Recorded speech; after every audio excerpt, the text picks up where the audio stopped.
Тем временем Рушана Валиева уже успела выступить в Уфе на площади перед Гостиным двором, тем самым поставила жирную точку на фестивале «Терра Зима». В течение 4 дней уфимцев и гостей столицы развлекали аниматоры, уфимские диджеи. Можно было даже прокатиться на собачьей упряжке. Такое масштабное и долгоиграющее мероприятие было организовано впервые.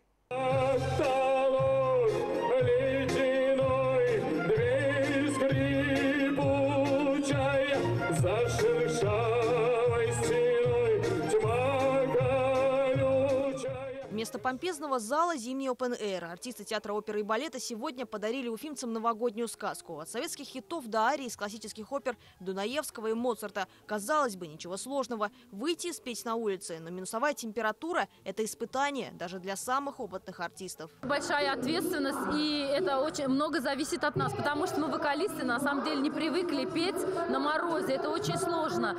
Но мы специально для нашего города постарались, очень рады участвовать в таком флешмобе, который организовал город. А я заключу все. Это сделать невозможно, но мы это делаем. С Новым годом! Главными критиками артистов сегодня были не музыкальные эксперты, а простые горожане, многим из которых не исполнилось и 7. Что больше всего понравилось? Снегурочка. Она красивая. Мне нравятся песни и танцы. Мне нравится играть и веселиться, гулять. Маме я всегда говорю, что гулять вообще.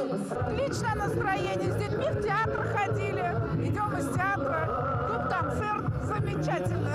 Нравится. Мы в интернете прочитали, что сегодня такое мероприятие, с удовольствием приехали. Все хорошо, молодцы. Русская и башкирская национальная. Супер здорово. Становится привлекательно не только для уфимцев, для гостей города.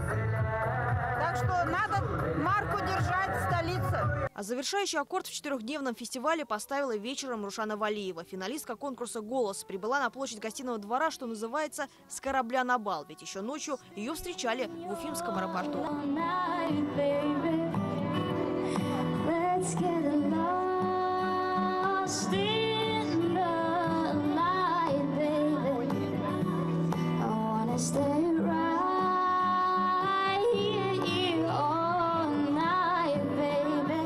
У девушки уже появились преданные поклонники, которые заранее подготовили плакаты. Выступление Рушаны собрало максимальное количество зрителей за все 4 дня фестиваля. Слушатели не хотели ее отпускать даже после заключительной песни.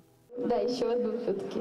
Просто очень холодно. Я надеюсь, вы не замерзли. Прыгайте побольше на месте и танцуйте.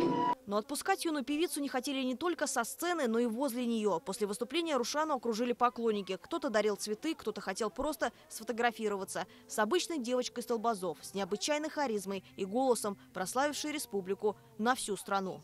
Анастасия Ильчебаева, Булат Садриев. Новости. Уфа.